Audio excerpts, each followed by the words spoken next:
Hello, I'm Mushahid Hussain from Pakistan, and I'm delighted to present another episode of Global South Voices on behalf of CGTN, China's premier television channel for the world. And Global South Voices basically presents a perspective representing the Global South, which is the world's majority. In today's episode, we have a very diverse and distinguished panel of experts to discuss several important issues. We have Mr. Erik Solheim from Norway. He is former Minister for Environment. He was head of the UN Environmental Program, and he is a prominent politician from Norway. We have from Malaysia Professor Koh King Kee, who heads the Center for New Inclusive Asia, a new think tank, as well as the East-West Bridge, which talks about connectivity among civilizations. We have from Pakistan a very seasoned and prominent economist, a professor and a writer on economic affairs, Dr. Aqdas Afzal.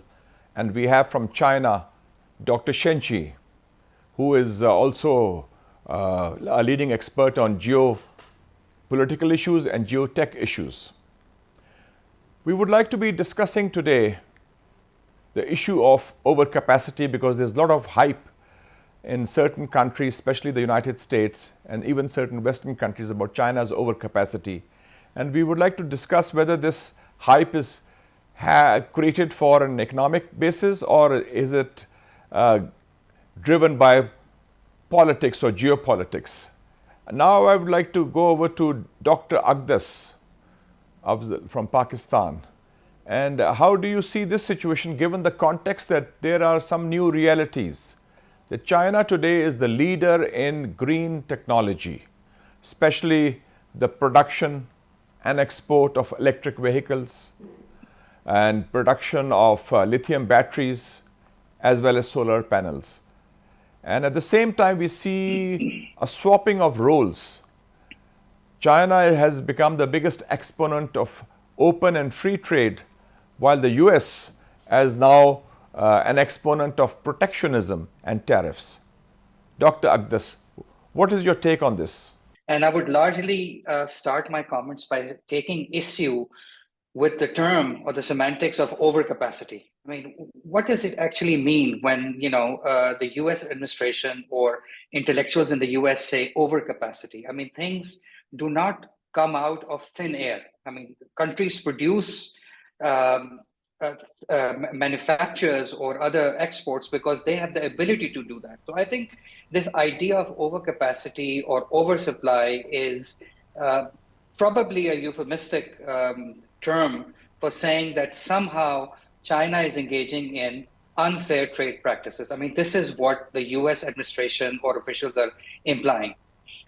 So I think they might want to use a different term other than overcapacity because it doesn't make sense. Having said this, I think there are two main reasons why this kind of a narrative is developing out of the US. I think the first reason is an economic one. We have all seen that the stellar economic rise of China since it joined the WTO in particular has become a very, very big concern for certain Western nations.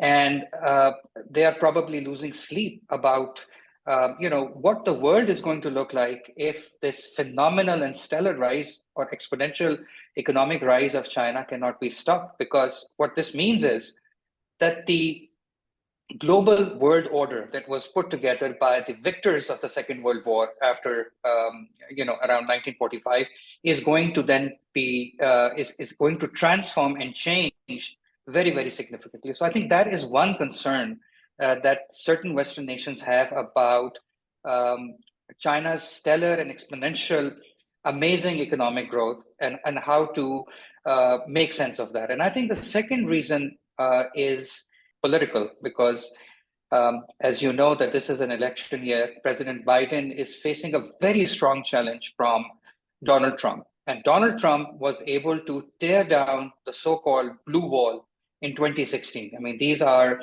the traditional Democrat states of Wisconsin, Pennsylvania, and Michigan. And I think President Biden and members of his administration are worried again that the same thing could happen this year. So very, very recently, we heard that President Biden is talking about tripling tariffs on steel and aluminium, especially when he goes to talk to workers and union members in Pennsylvania. So I think we cannot really dissociate or decouple what is going on in terms of the policy utterances that are coming from United States and the domestic politics in United States. So I think this is the context in which these kind of statements are being made. Thank you. Now over to Mr. Erik Solheim, because Dr. Aqdas has mentioned a combination of factors behind this hype on overcapacity. There's an economic basis because of China's phenomenal rise in the last couple of decades, as well as the politics of difficult election year in the United States. How do you see it from a European perspective based in Norway about this issue? And do you share this concern about overcapacity? This is absolutely against common sense. Any American participant I have dropped into at any global climate conference over the last 15 years have said, we need to stop subsidizing and supporting what we do not want, which is fossil fuels, and we need all governments to start supporting what we do want, which is green products. And when China is doing that, they should be complimented, not criticized. Second, of course, this is completely against the entire history of the United States of America itself. Back in the 1940s, the United States was half the global GDP. Every second good made in the world was made in one place alone, which was the United States. That was, of course, because the United States had overcapacity. If you don't have overcapacity, you cannot export to the world. And the United States throughout history has had overcapacity and thus exporting to the world. And lastly, this is also completely against economic theory, as is taught at every university in the world. For global trade to happen, there must be overcapacity. If there is no overcapacity, every nation is making for its own market. If there's no overcapacity in Norway, well, we make for the Norwegian market. If there's no overcapacity in Pakistan, well, Pakistan produce for the Pakistani market. There must be overcapacity in one nation for it to trade with others. So what will be the proper response for the United States? Because, of course, there is a concern here. The United States is losing jobs. They believe that will be detrimental for Biden in the election campaign. And it's also a serious social issue in the United States, this feeling of problem.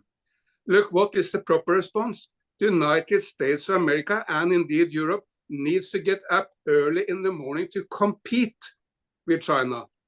When China had problems in its own domestic electric car market, it invited Tesla to come, to go into the Chinese market, create more competition in the Chinese market, act as what they say, a catfish, which will force the others to compete more.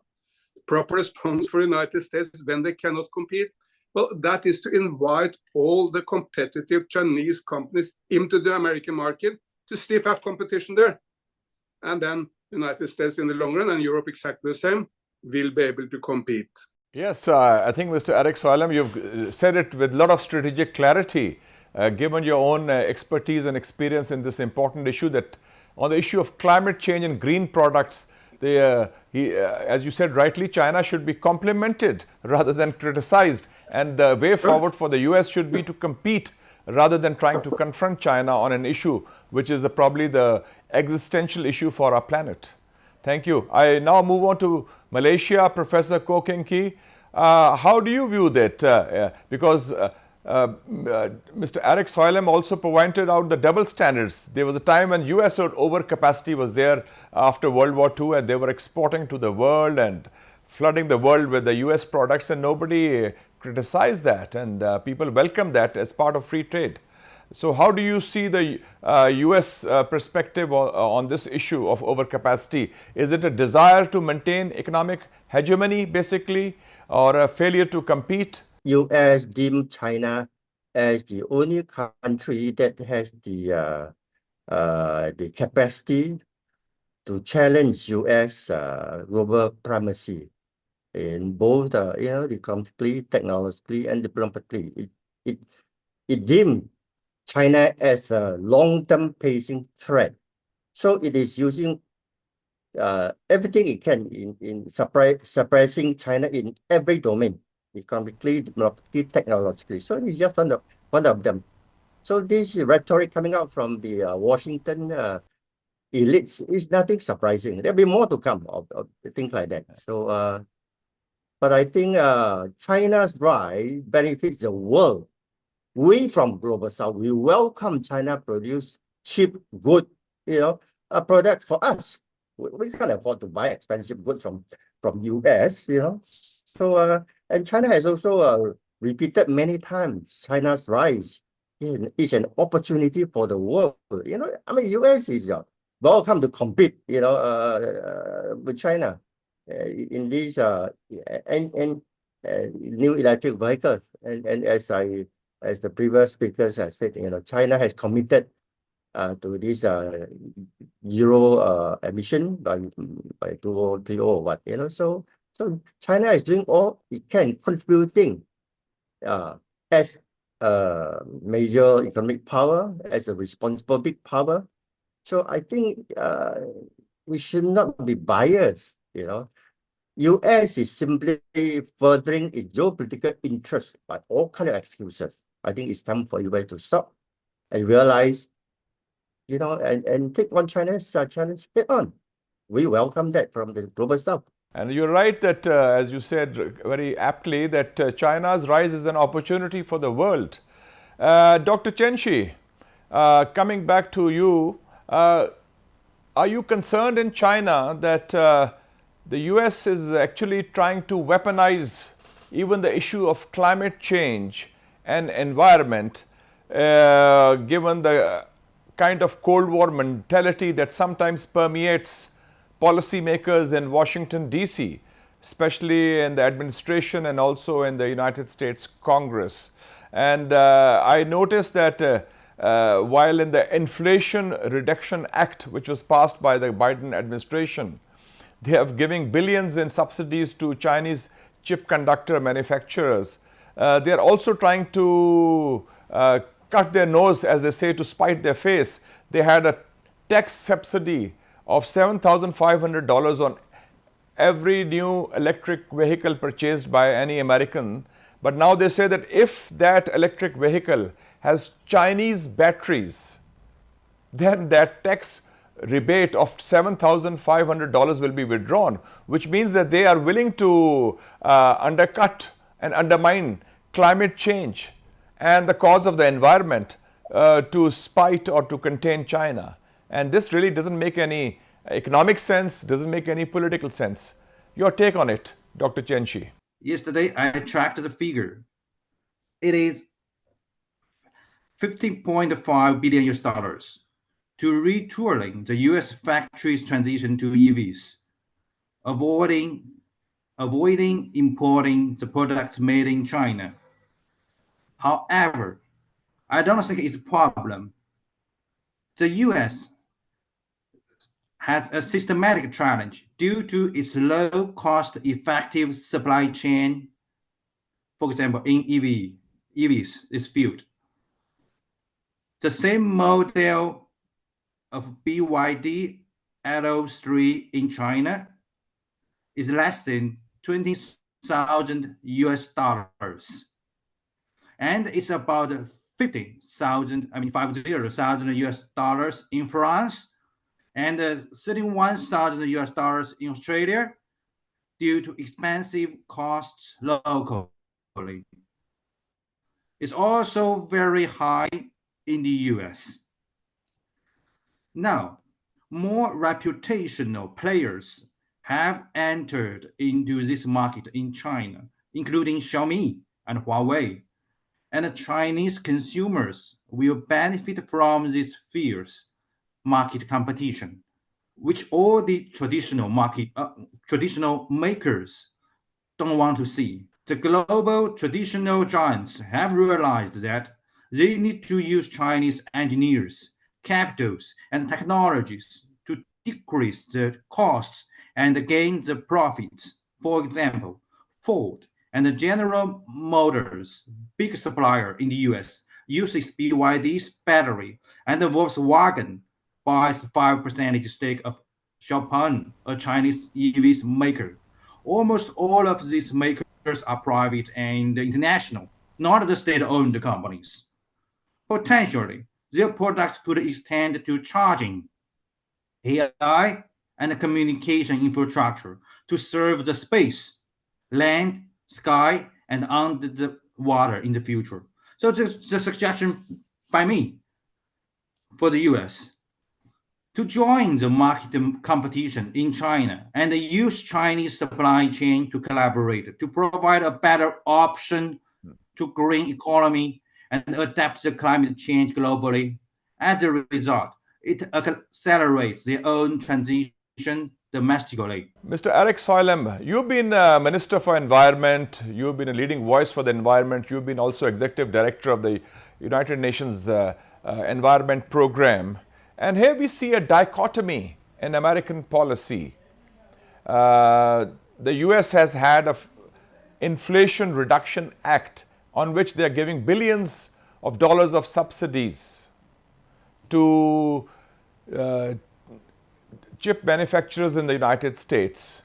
And at the same time, I feel that the US is trying to cut its nose to spite its face when they had announced a tax rebate of $7,500 on electric vehicles that are being sold and purchased in the United States by US consumers. But now they have announced that this tax rebate of $7,500 will be withdrawn if it was found that any of these electric vehicles have Chinese batteries. And that's quite inexplicable, because for the cause of climate change and environment is being undermined and undercut by American policies just to confront or combat or contain China as they see it, even if the cause of climate change and environment suffers. Your take on it, Mr. Erik Solheim? There are two main factors behind the American reaction. One is geopolitics. Look, the United States of America has been the totally dominating power in the world for the last 100 years. We spoke even about the unipolar moment where it was just one power dominating the world. It sits very, very hard for the United States to accept that there is a peer power, that China is as powerful, not in military terms, but in economic and social terms as the United States. That's very difficult to accept for American leaders and even for the average American. And second, of course, the United States struggle to compete. But the only realistic answer to that is for the United States to put up a mirror and look into why the United States struggle to compete and try to get better. And let me point to two major factors why the United States struggle to compete. First is the role of the state. Market cannot, we need market, absolutely, but markets cannot drive the environment development alone. Look, in the last 15 years, China has constructed 45,000 kilometers of wonderful green high-speed rail. The United States of America has constructed exactly zero, not 1 kilometer in the entire history of the nation. Why? Because China has a strong and powerful state which can drive this kind of infrastructure development. The United States has a very strong state in military terms, but the state is very, very weak in domestic terms. It cannot drive this kind of big infrastructure development. I think that's where a useful suggestion to the US policymakers, that develop an industrial ecosystem that can be able to compete globally, especially with China, rather than creating hypes or using that as a weapon to contain on an issue which is so vital for the future of humankind. Thank you. Over to Professor Koh King Kee. Professor Koh King Kee, you are in Malaysia and part of ASEAN, the Association of Southeast Asian Countries in Southeast Asia. And some observers feel that perhaps the real issue of overcapacity is not China, but it's the US itself of overcapacity, whether it's the US debt or whether it's the US military or the US otherwise lack of economic development in that part of the world. How do you see that issue, Professor Koh King Kee, because we see that there is a lot of activity taking place in Southeast Asia where there are flashes of a new Cold War. Recently, there were meetings between the US and Japan and the Philippines, then there's Quad, then there's AUKUS. So it seems that Southeast Asia is becoming the new center of some kind of a new Cold War sparked by Washington. I was saying that US is overcapacity in military sense. Its defense budget is more than the total sum of next 10 countries. So it, you know, is interfering into the affairs of a lot of countries, you know, involved in wars, in all kinds of names, in defense of democracy and human rights and all kinds of things, you know. Well, US cannot accept China's rise as peers, because US was the sole superpower since the end of the Cold War. However, China's rise is inevitable and unstoppable. You can't stop China's rise. You can delay. US can delay by all kind of a fixed strategy, but you cannot stop China's rise. In fact, China has a long way to go to become a modern and advanced country. China is huge and its economy is big. It's the second largest economy in the world because of its population. It has a huge population. It's the world's largest country in the world in terms of population.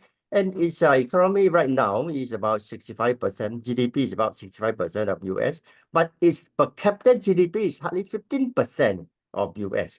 So China just want to grow its economy to improve the well-being of its people. It's not interested in challenging US, become the global leader. No, China is not interested. However, as our previous speaker said, the global order architecture by the Western countries were not fair in the sense that because it was those days, you know, most of the countries were not independent yet; they are colonies. But now, you know, the most of these countries has become independent, and China's rise has changed the global power dynamics. The world has to accept that. US has to accept that. Otherwise, there'll be no end to this, you know, so-called competition. But global issue, you need the cooperation of China and US. This climate change is a good example. You know, if China and US and China can work together, it benefits the whole mankind. So away from the global south will appeal to US to accept reality. You know, Asia was able to grow and become the most robust economy in the world over the past 40 years because we have peace. Peace is a precondition for growth. We want nothing. ASEAN countries want nothing but peace and good neighbors and to work together. So for China, well, like Dr. Made has mentioned many times, over 2,000 years has never invaded any country, including ASEAN countries. So it's unlikely China is going to be militarily so-called assertive and offensive. No, China's military is basically defensive. There's a joke saying that the Great Wall is not built within China's territory, not built outside. Unlike US is building, you know, 800 over military bases outside its own territory. China is defensive. It just wants to make sure that its sovereignty, its national.